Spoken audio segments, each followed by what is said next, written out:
কালিয়াচকে বিজেপির বিক্ষোভ সমাবেশ। উত্তরবঙ্গের বন্যা কবলিত এলাকা পরিদর্শনে গিয়ে মালদা উত্তরের বিজেপির সাংসদ খগেন মুর্মুর ওপর হামলার প্রতিবাদে কালিয়াচকে বিক্ষোভে ফেটে পড়ল বিজেপি।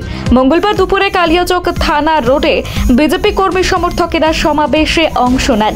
প্রতিবাদে তারা রাস্তায় বসে পড়ায় অল্প সময়ের মধ্যেই তীব্র যানজট সৃষ্টি হয়। খবর পেয়ে দ্রুত ঘটনাস্থলে পৌঁছায় কালিয়াচক থানার পুলিশ।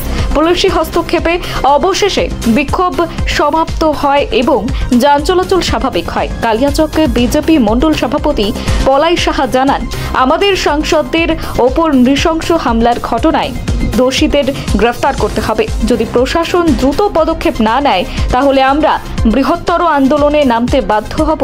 ঘটনাকে ঘিরে এলাকায় কিছুটা উত্তেজনা সৃষ্টি হলেও পুলিশি তৎপরতায় পরিস্থিতি নিয়ন্ত্রণে আসে। Bureau report, news hunt TV.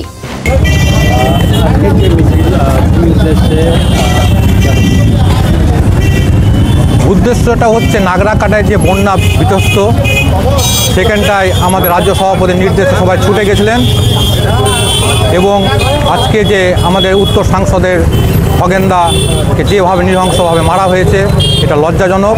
এই পরিপ্রেক্ষিতে আমাদের রাজ্য সভাপতির নির্দেশে আমাদের এটা পদ অবরোধ সারা পশ্চিমবঙ্গে চলছে।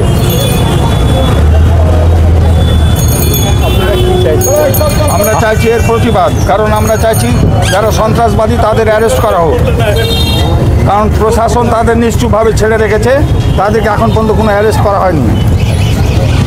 এই আমরা বৃহত্তর আন্দোলনে যাব এবং প্রয়োজন পড়লে খগেন মুর্মুকে আমরা দিল্লি পৌঁছে দেব তার চিকিৎসার জন্য এবং বৃহত্তর আন্দোলনে আমরা নামতে বাধ্য হব। এরা হচ্ছে এক ধরনের নৃশংসকারী হত্যাকারী, কারণ এর আগেও পূর্বে পরিকল্পিতভাবে করেছে। এরা একদম রোহিঙ্গা, এদেরকে পরিকল্পিতভাবে সেখানে নিয়ে যাওয়া হয়েছিল এবং তাদেরকে দিয়ে আক্রমণ করা হয়েছে মানুষকে উস্কে দেওয়ার জন্য। সাম্প্রদায়িক ঝগড়াটা হয়, কিন্তু এই রোহিঙ্গাদের দিয়ে গোটা পশ্চিমবঙ্গের সন্ত্রাস চালাচ্ছে মমতা ব্যানার্জি।